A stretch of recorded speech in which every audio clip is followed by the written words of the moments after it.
I'm Will from Cardboard Mets, and I've got Faran here with me, and we have just recently came back from Breakoutcon. So this was our first gaming convention, at least my first. I don't know if this was your first, Faran. It was my first major convention, I would say, with I guess what was it, 1,000 plus people. Hmm. I've been to a few smaller ones here and there here in Ottawa. We have a CanadaCon, and um, we've done stuff People know like where that. Canada is. Yeah, which is like a little suburb here in Ottawa. So I think I would say what maybe 100, 200 people at that at the most throughout the course of the day. So it's a very small Mhm. one. So this was my first, I guess, major one. Yeah.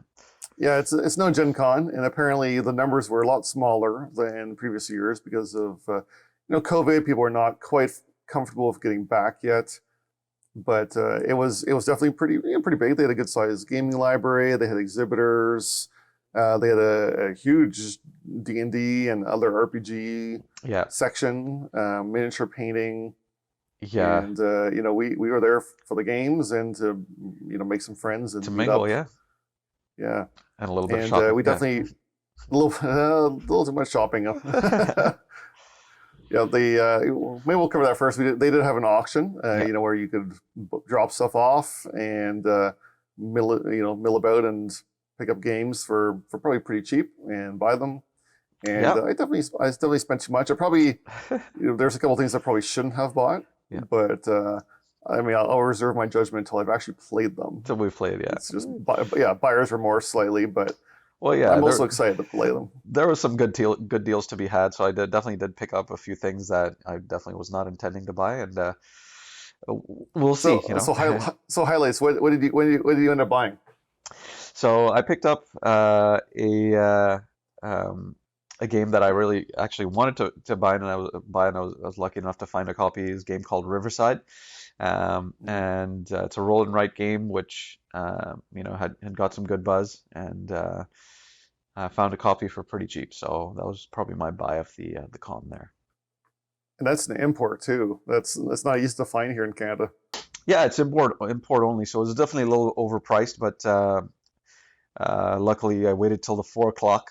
And maybe Will, you can talk about the three time slots where things kept getting cheaper. So I waited kind of till the last time slot, and I was lucky enough to kind of get a good deal on that. So Yeah, I don't want to point fingers, but I'm realizing now after the fact that since they had everybody clear the room as the time switched and then let everybody back in, I'm wondering if the people running the show had the opportunity in between times while the ooh, doors were shut to run around I didn't and think of snag the that. best deals that they were personally looking for. Yeah, Right? well, They totally had that they had opportunity that chance because I mean the doors were shut for like a good 20 minutes, before they let people back in. to But I let. mean, maybe they did, maybe they didn't. I mean, No, I guess that's kind of their right for running the show, anyways. yeah. If that's a perk, then absolutely, they can have that. But I don't think they did that because most of the games were still there. So, I won't make any assumptions. Yeah, I'm my kind of left field purchase, which for some reason I was really excited at the time, and I'm still kind of excited, but it's not my typical type of game. I end up grabbing Oh, Vengeance, which is the roll and roll and fight. fight with kind of designed by David Turksey, who has done a lot of solo modes and worked on big heavy Euros. But this is a timed speed rolling combat kind of game where you're running around, fighting rival gangs, beating up bosses, and and clashing. And so like I said, it's not usually my style, but I thought it kind of had shades of some of those like the escape, not the escape, the what's the one in the temple where it's time to Escape go Curse of the roll. Temple. Yeah. Yeah, it had like kind of shades of that where you're trying to get certain combos of symbols and stuff, and it's you're kind of speed based. So we'll see how that goes. Yeah, But that was a good pickup. Um, I got a cute little card game called Inoka, which was it a was Kickstarter very game. cute. Yeah. Very beautiful art. The gameplay is still it's basically rock paper scissors, and it's a little messy at four. Because there's basically you all play cards at the same time, and then you're looking for tiebreakers, and if everybody wins, there's draws. You got to kind of replay cards, and it got a little messy. And to be fair, I looked at some reviews after, and it didn't get the best reviews, but the art is gorgeous.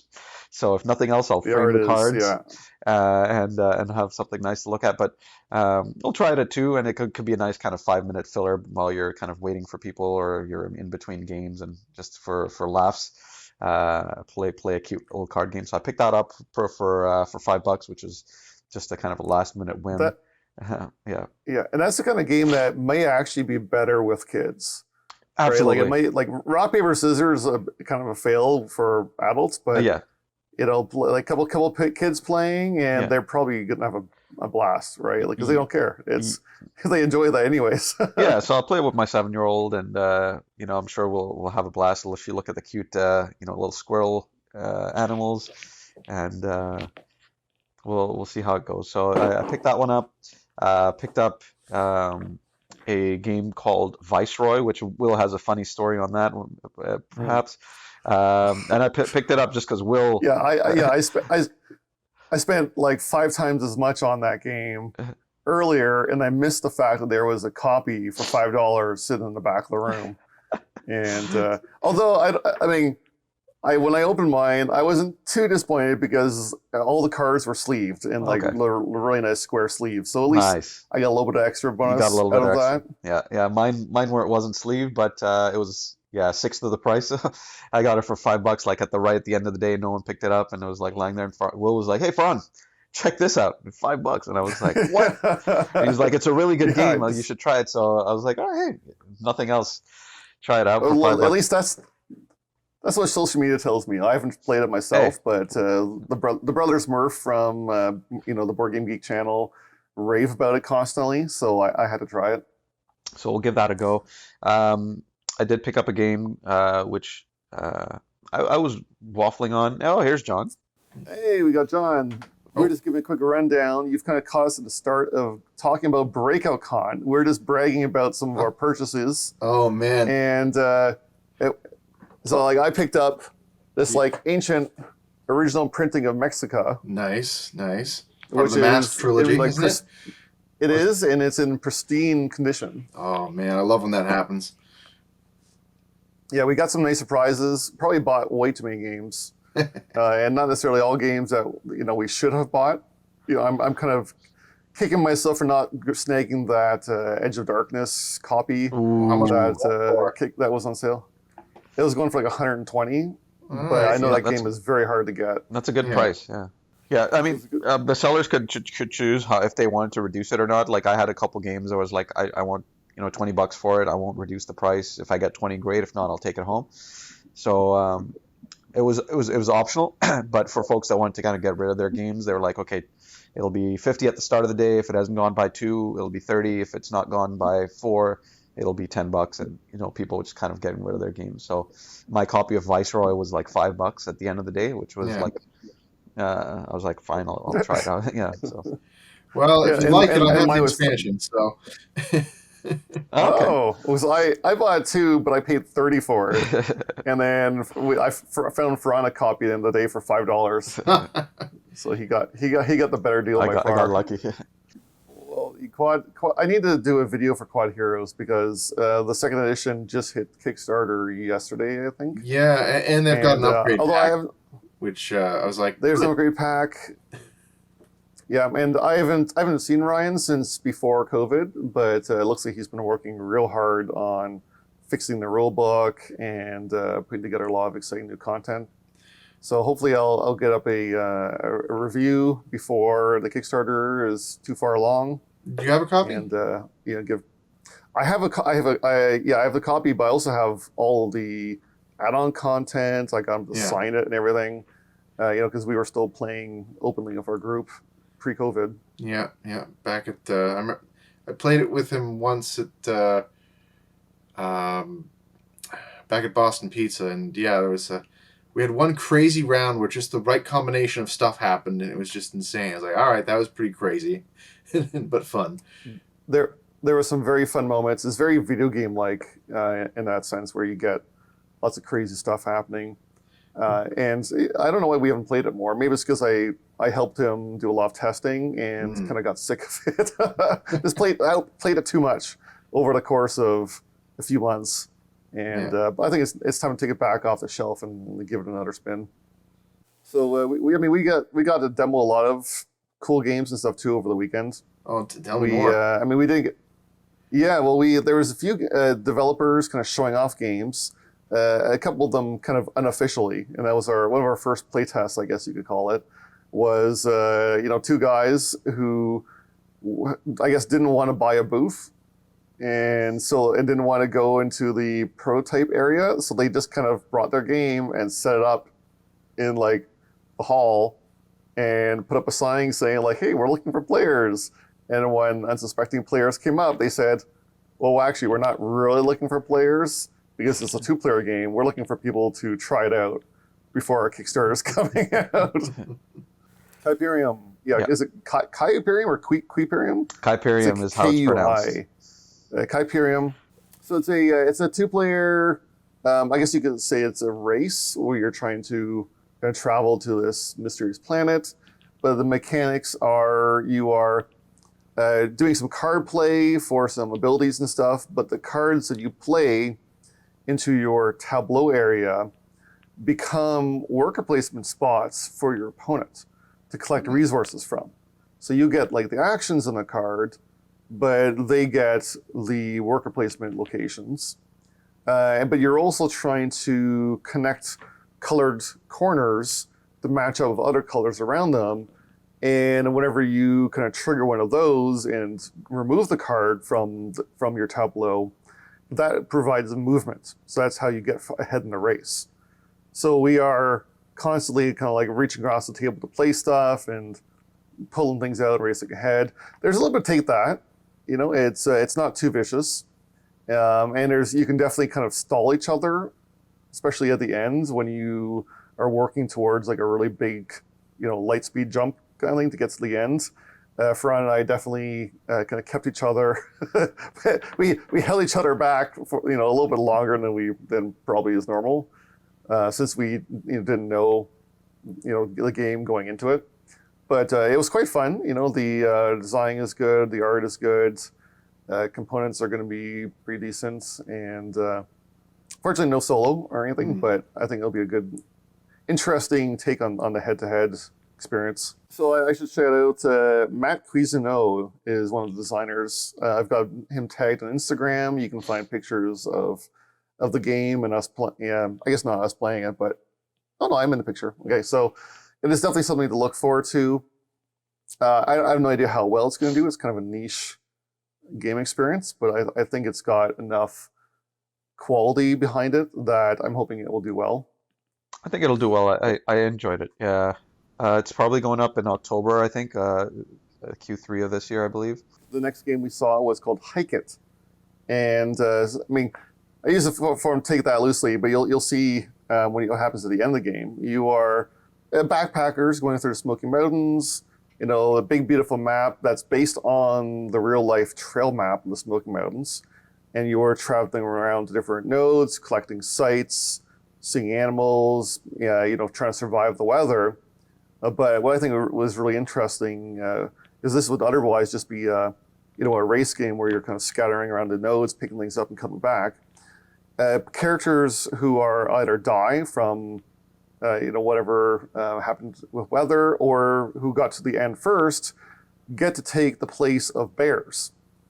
And so even though there's player elimination, you're not gone from the game. You are now a bear, and you are now kind of sniffing up the behind of these hikers and eating food from them in the night and doing damage to them and slowing them down.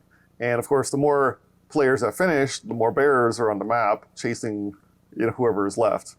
It reminds me of Clank, not in the same mechanics, but in that as players leave, it gets harder for you to stick around in the map, and like the dragon keeps attacking, and other players kind of pull cubes out of the bag for their turns, so it gets harder for people that remain on the map. So it's got that kind of, it gave me that same vibe, even though we didn't play HikeIt. We didn't get a chance to. We just got the demo from the designer, the co-designer, and yeah, I enjoyed the description, kind of what I saw, and yeah, I'd be excited to try it out. There was a lot of cool designs at the con. There were definitely some that we were less excited to try. One games that looked at are too simple or too childish that we just didn't really feel the need to look closely at, even despite them kind of trying to push them at us. But the other one that was really worth mentioning is called Weirdwood Manor, and I'm gonna also post some pictures of this on Instagram.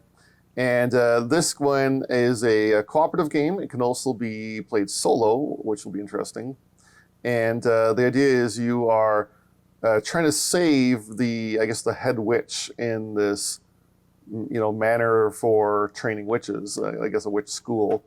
And the head witch starts off in the center, and I think they can kind of move around and do their own magic powers and things. But there's some sort of beast who is hunting them down. And you are trying to both take out their minions as well as protect the lead witch from getting, killed, which would bring the downfall of the manor. That's kind of the theme, but the main attraction of the game is the whole map is built on concentric circles that spin. Mm-hmm. Mm-hmm. And you play action cards from your hand, and in order to do various actions, but the actions, where you play them and the number and stuff on them, force you to spin to different kind of times of the day. So there's a timing element. So, do you want to play that, midday card because it's only just morning now and you're not going to advance the clock very far? Or do you want to go ahead and play that really strong evening card, but lose out on half a day worth of time because you've now just time skipped straight to evening and force the board to turn?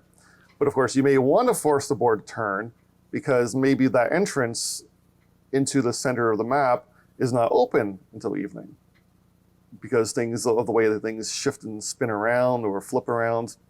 There's also a little bit of the node connection, like we talked about in Kuiperium and Viceroy, and I mean, there's a bunch of other mechanics. Your characters upgrade, you learn more skills. The game's got cool acrylic standees, and I think it's going to add a really kind of brain-burning co-op with some very thematic overtones.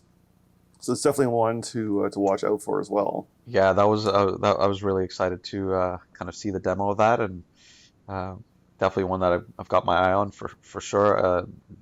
Got a lot of mechanics that check the right boxes for me. It's got a little bit of combat with dice rolling, and you can upgrade your characters to make them stronger, and that co-op element, and the fact that you can play it solo, it looked like it had really neat art. The artwork was good. Really nice. So it had a lot of good things going for it, and be excited to see the final product when it comes out. I think it's coming to Kickstarter spring of 2023, so it's still a bit of ways off. I think the designers are going to be going to Gen Con to preview it there as well, so it's going to make the rounds and then hit Kickstarter next year. So yeah, looking forward to it. Yeah, we also got to run into a couple of designers. We saw Eric Lang there and got a picture of him.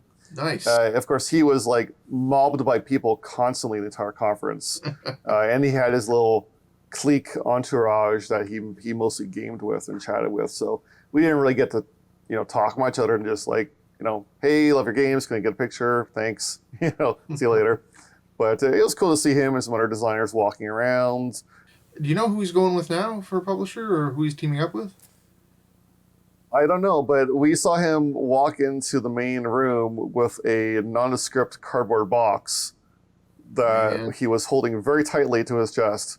And, we were all kind of speculating on, what does he have in there? Is it Blood Rage 2?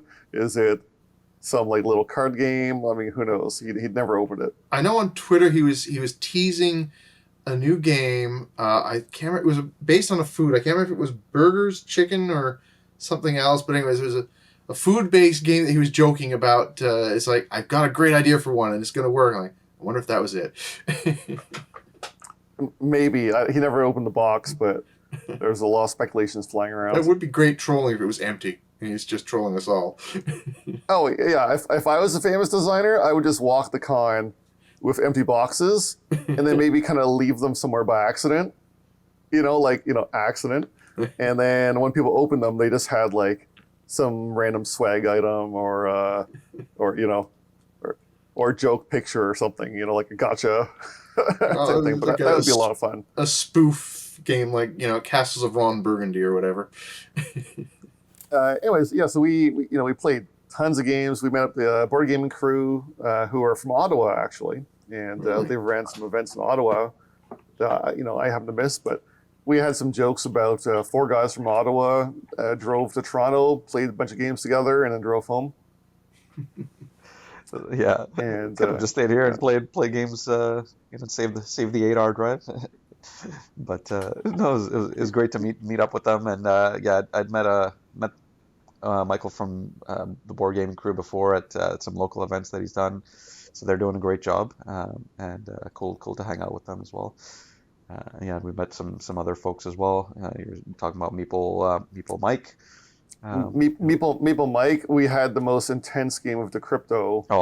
That it was like it went base almost to the tiebreaker at the end. Like we ran out the clock on the guesses on the rounds. Yeah. And it was like, the clues going out there were vicious. Like if you played the game, like you really have to be vague as possible, but just close enough that your own team can guess it.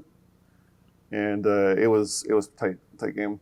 Yeah, that is an interesting game for sure. And then it went a little bit longer than normal, I think, just because both teams were so competitive and everybody was trying to trip people up and not give away the clues to the other team, but also try and keep their team in it. So it was very interesting. I enjoyed it. And speaking of close games, or maybe I should say extremely easy games that were no problem at all. No. We met the designer of Summit. He's gonna be so Connor. mad. And he taught us. I'm gonna keep calling him out on social media because it's hilarious. But he decided that he wanted to teach the game. His booth was a little slow at the time. So Summit is a mountaineering game that is notorious for, how vicious it is towards its players and the terrible things that can happen in the game. Is that the one where you need to started, say how much supplies you're taking at the beginning of the game? Yes, that's the one. Yeah, now we did play cooperative mode, not the mode where we were attacking each other. But, we played cooperative, but we did play it on hard difficulty. Not like the extreme difficulty, but we played on hard. So we were expected to die very quickly. And we just kept drawing good cards and rolling well and had superb teamwork with leapfrogging each other to save on movement speed, and just got like super effective uses of every item we had was just maximized to its utmost. And he was getting more and more frustrated throughout the game, to the point where he started going through the deck of event cards and fixing it so that we would encounter all the worst cards. But then we'd flip it and it'd be like, oh no, this card would have ruined our day, but we had just built a tent and now we're protected from this card or something. So we got up and down the mountain. All 3 of us got to the top, summited, got all the way back down safely without dying in record speed. And he awarded us, like based on, the rule book, we got the highest score he has ever seen. In all his years of playtesting and hearing about this game, he has never seen, as high a score. And he was so frustrated that he did not ruin our day and, could not, murder us all, even with fixing the deck. That, we kind of made it into a joke. So every time we saw him teaching other players, like throughout that weekend, we'd come by and be like, oh yeah, no problem. This is an easy game. You guys will be fine. no problem. And he'd be like, no, you guys. You again. It's a hard game, I swear. We're like, no, it's totally easy. No problem. Don't worry about it. I remember the So game. he'd be like, he'd be hiding from us in the hallway, and then we'd like call him out, and we had this big joke going back and forth all weekend. It was a lot of fun. It's definitely a good game. It was fun, very thematic. It's just, but it was the experience. It was the getting, this inside joke with the designer was one of the highlights of the weekend by far. I can imagine, yeah. Yeah, that was a ton of fun. Big shout out to Insideout Games. The guys at the booth were all really awesome, and yeah, it was great to play with Connor, trying to set us up for failure, and then us kind of rolling perfectly, which is very much unlike Will, who Will is notorious, if anybody's followed his channel, for poor dice rolls. But even he was not to be denied that day, and yeah, we made it up and down seamlessly. And I have to say, very thematic game, and even the characters in the game that we were playing as are based off of real people. So they've done a heck of a job kind of designing that game based on kind of true events and what you'd actually experience, on what you'd actually need when you're going up a hike in or a trek up the mountain. So Sherpas and food and everything. So yeah, really enjoyed it. And I mean, other than that, we just played a ton of games. We ate cheap sausages and hamburgers from food trucks to save money, which were delicious, but very, very cheap, very cheap. And played till 3 a.m, and we're the last people in the convention, which again you can see on my Instagram. I mean, like, come on, Breakoutcon, this is our first convention. We came all the way from Ottawa to play all night long, and Faran and I were the only two people in the hall at 4 a.m. Playing 2-player games. Did they kick you out, or? No, they were open for 24/7 gaming, but we were the only ones.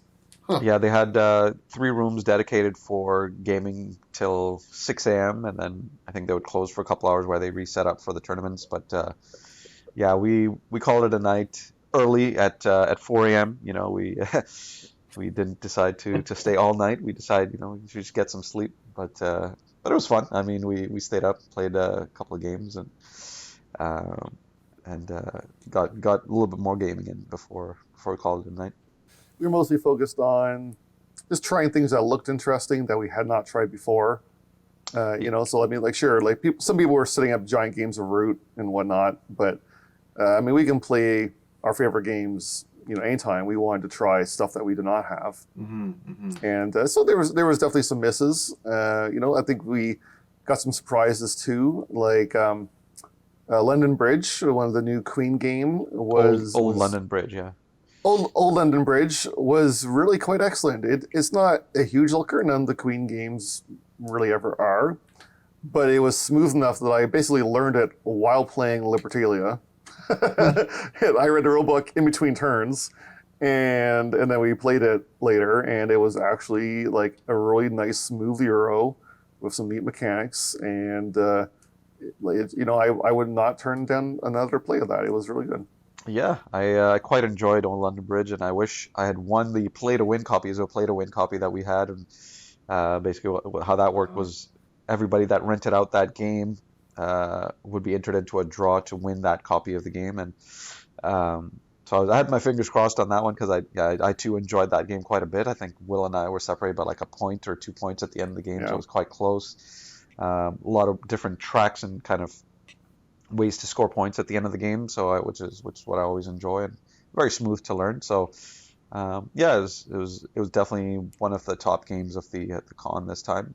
Again, we played a lot of smaller games and no real heavy big games, but that was definitely a highlight for me as well.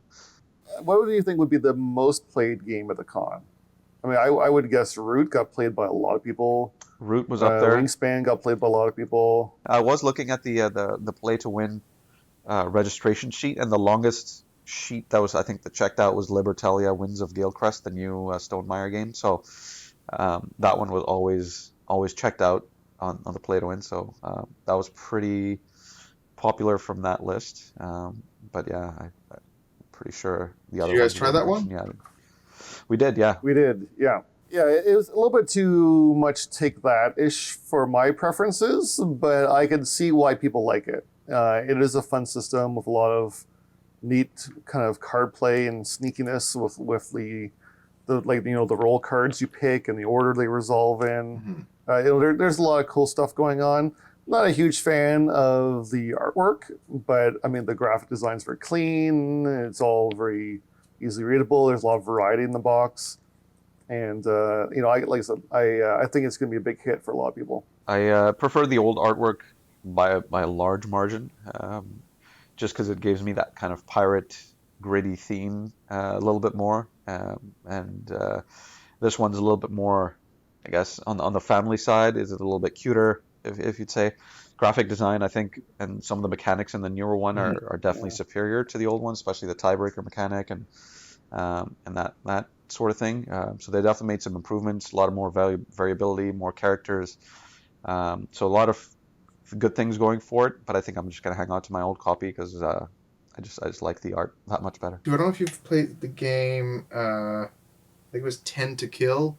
There was another game where there was a whole bunch of different roles, so they chose a whole bunch of animals, so that way the person can actually say, instead of, okay, I have to call out this character, you can also just call out the animal, so it kind of speeds it up in that regard. I'm wondering if that's part of the part of the reasoning, so when you've got to name a specific role, like, well, elephant, and then, or I think it was 10 to Kill, where it's like, all right, the target is elephant.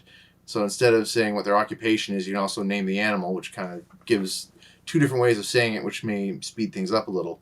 Yeah, it's definitely good to try it. It does have a solo mode, which is new for that game, but I didn't enjoy it enough to want to pick it up for solo. Like if I had a copy, I'd play it, but I don't. It's supposed to be like an AI-based card deck or something. So. The Automa Factory from that Stonemaier uses has been quite ingenious in a lot of their games, so I'm curious to hear how well it goes. Still learning it for Euphoria. I started getting there. I was like, almost. I could see some really clever bits in the solo AI, but I'm still figuring it all out. But the way that the two different cards combined was quite clever. Yeah, they did a great job with Gaia Project. For such a complex game, Automa Factory really handled that well. The Wingspan is not Tapestry. What's the Pendulum? It also worked pretty. Their AI and Pendulum was pretty good as well. They did it for Tapestry as well, which I think I have to play Tapestry multiplayer, but solo I love it. It's great. Overall, I'll say it was a fantastic time. I definitely want to go check it out again. I definitely enjoyed meeting a lot of the people there, the designers, especially checking out some projects that are upcoming, playing some games that have already been released, entering into a couple of contests, the play to wins, and just overall hanging out with like-minded people, and having a good time, and getting some good deals at the auction, getting rid of some of the games that I played. So. Overall, yeah, I'd highly recommend checking out Breakoutcon if you're in Toronto. I think it'll be next year in 2023. They're planning it in March, which is the regular cadence where they have it every March. This year it was in July just because of COVID. They had to postpone it a few times. Yeah, it's going to be on my radar for sure if I can fit it into the schedule and afford the trip. It's a little bit of obviously of an investment if you're not living in the area, doing the hotel and the drive and that sort of thing. So it all adds up, but yeah, I'd try and make it work. But all right, well, I'm going to go ahead and sign off. So thanks guys for joining me on our BreakoutCon rundown. Hopefully next year, John, you can join us. I hope so. And we'll get some of the other guys out. And thanks. This has been Cardboard Minute. You can find us on YouTube or Instagram or Facebook. We're pretty much everywhere under at Cardboard Minute. So thanks for watching or listening if you're on podcasts.